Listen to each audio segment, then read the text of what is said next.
On March 15, 1847, a scream rang out across the Virginia countryside that locals of Cumberland County could never forget. It wasn't the sound of an animal or a woman in labor, it was something far more unsettling. Years later, sealed court records revealed that 13 members of the Peaton family were discovered inside their plantation home, their bodies carefully dismembered and arranged in ways that shocked investigators. The sheriff's hidden report described precise cuts that looked like the work of someone with deep knowledge of anatomy. The main suspect, an enslaved man named Isaac, had vanished, leaving behind evidence that challenged everything people thought they knew about slavery. Peaton Grove was a large plantation about 15 miles from Cumberland Courthouse.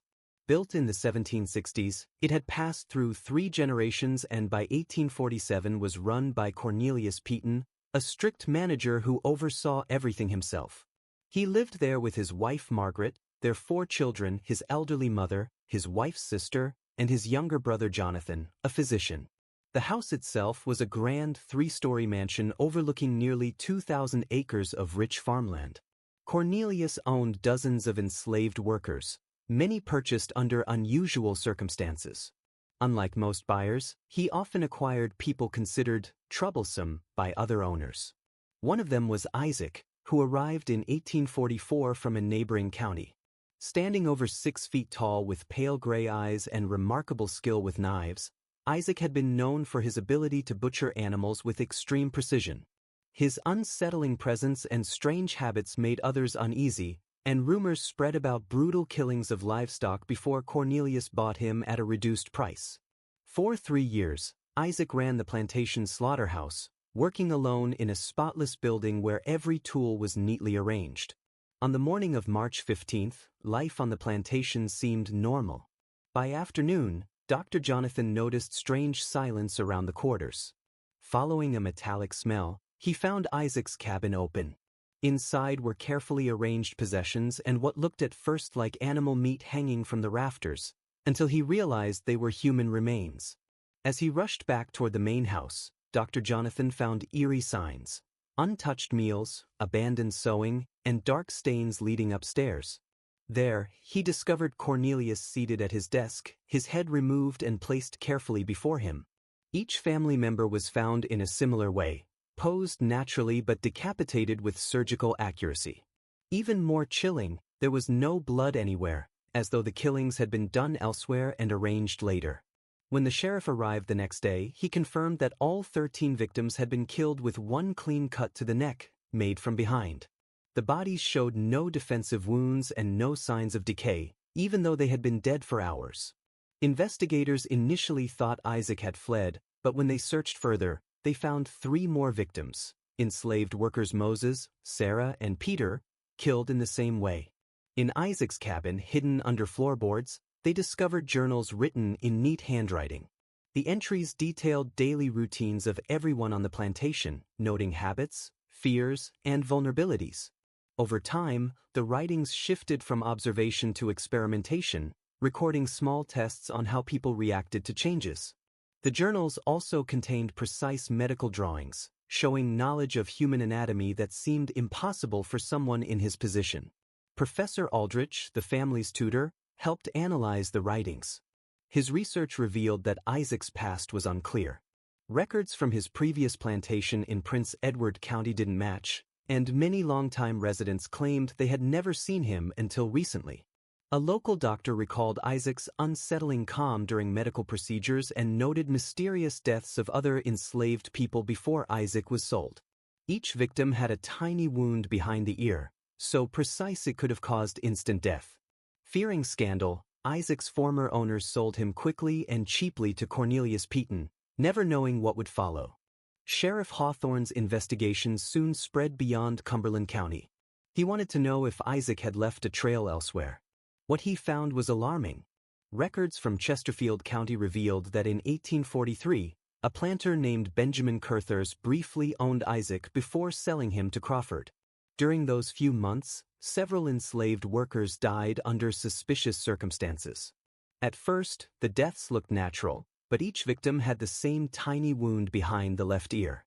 Curthers recalled finding Isaac late one night standing over a body with a thin, pointed tool. When questioned, Isaac calmly said he was studying death. Disturbed, Kurthurst sold him off immediately. With mounting evidence of deaths linked to Isaac, Hawthorne realized the danger reached far beyond one plantation. He alerted sheriffs in neighboring counties and set up coordinated searches. The case took a new turn when Dr. Jonathan Peeton was approached by Samuel Woodson, a free blacksmith from Farmville. Woodson claimed he had known Isaac years before, and that Isaac had once been a free man in Philadelphia named Isaac Thornton. According to Woodson, Isaac worked under Dr. Marcus Whitfield, a respected physician. But his interest in anatomy grew twisted. He was caught experimenting on corpses without permission, arranging bodies in disturbing ways. After being dismissed, he vanished from the city just as corpses began disappearing from the medical college and from local graves. Woodson believed Isaac was later captured by slave catchers, mistaken for an escaped slave because of his mixed heritage and lack of papers. This account explained much: Isaac's advanced medical skills, his cold detachment, and his obsession with anatomy. The journals found in his cabin supported the story. They showed how his curiosity shifted into obsession, calling his killings experiments and art. His later entries described the massacre at Peeton Grove not as revenge, but as a planned, final experiment. He even mentioned disciples, hinting at others who shared his views. Reports soon arrived from nearby counties of livestock arranged in strange patterns, enslaved workers killed with the same puncture wounds, and even entire families disappearing without a trace. Hawthorne's search parties scoured barns, caves, and abandoned houses, but Isaac proved difficult to track. Witnesses gave conflicting descriptions, sometimes tall and commanding, other times plain and forgettable, showing how easily he adapted. The case escalated when Father O'Sullivan, a traveling priest, reported meeting a group dressed as preachers.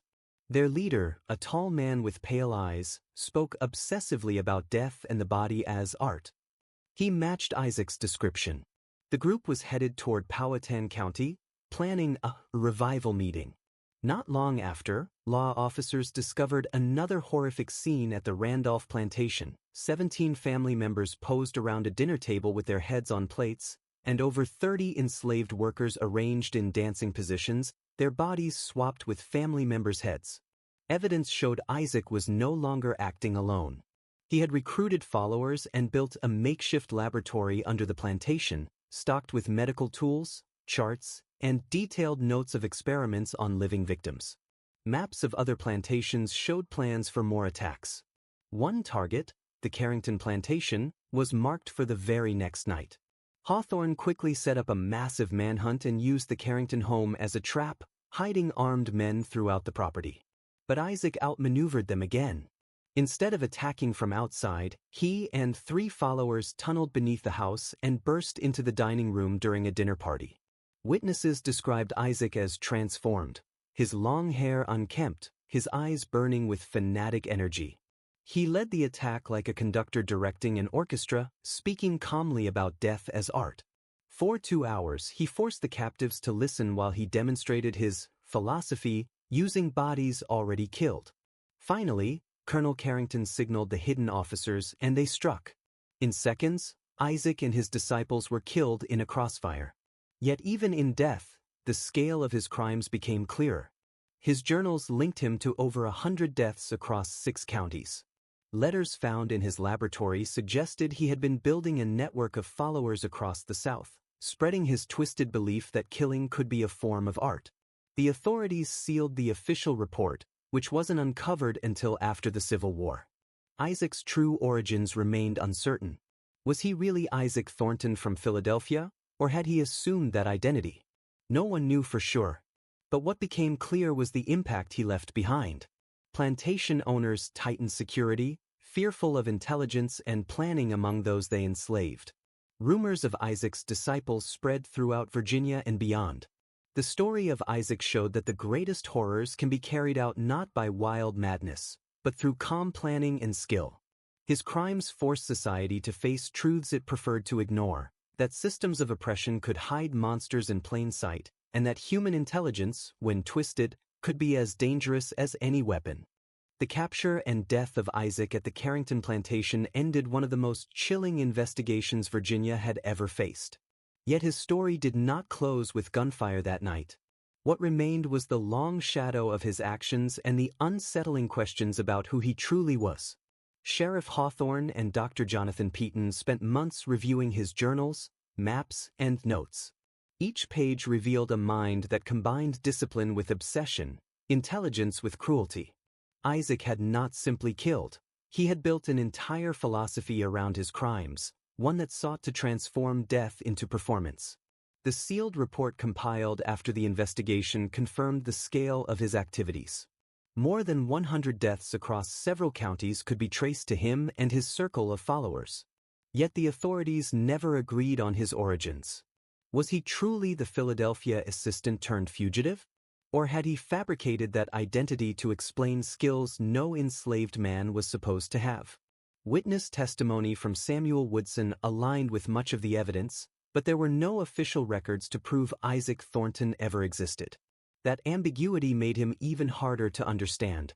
Was he a victim of circumstance who turned against the system that trapped him, or was he simply a man whose own darkness grew unchecked? What frightened the authorities most was the evidence of recruitment. Letters in Isaac's possession hinted at supporters across Virginia and even in neighboring states. Some were enslaved, drawn by resentment and the promise of overturning the social order. Others appeared to be free men, even whites, fascinated by his idea that death could be reshaped into art. These discoveries forced plantation owners to change how they viewed those around them. Fear spread not just of rebellion, but of hidden conspiracies that might involve trusted individuals. 4 years afterward, rumors circulated of Isaac's disciples moving through the South, carrying fragments of his philosophy with them. The massacre also shifted how law officers understood crime. Until then, most violence in the region was explained as personal disputes, theft, or uprisings. Isaac introduced something new, systematic killing planned with the precision of a military campaign and the detachment of a scientist. His ability to blend into communities, assume different identities, and exploit the plantation system's weak records exposed vulnerabilities no one wanted to admit. The fear that someone else might repeat his methods lingered long after his death. For families in Virginia, the memory of the Peeton and Randolph tragedies became whispered warnings. Parents told their children not to wander alone. Plantation owners increased patrols and demanded stricter documentation for the movement of enslaved people. Yet beneath the measures was the unspoken truth that Isaac had shown the world how fragile order could be. He had turned the routines of everyday life, meals, lessons, prayers, into the stage for his horrors. Isaac's story shows how intelligence can twist into destruction. His calm, calculated crimes thrived in inequality, exposing hidden darkness. Though he died in 1847, sealed records later revealed chilling truths, reminding us that history often conceals horrors and that evil can quietly hide behind ordinary faces and fragile systems.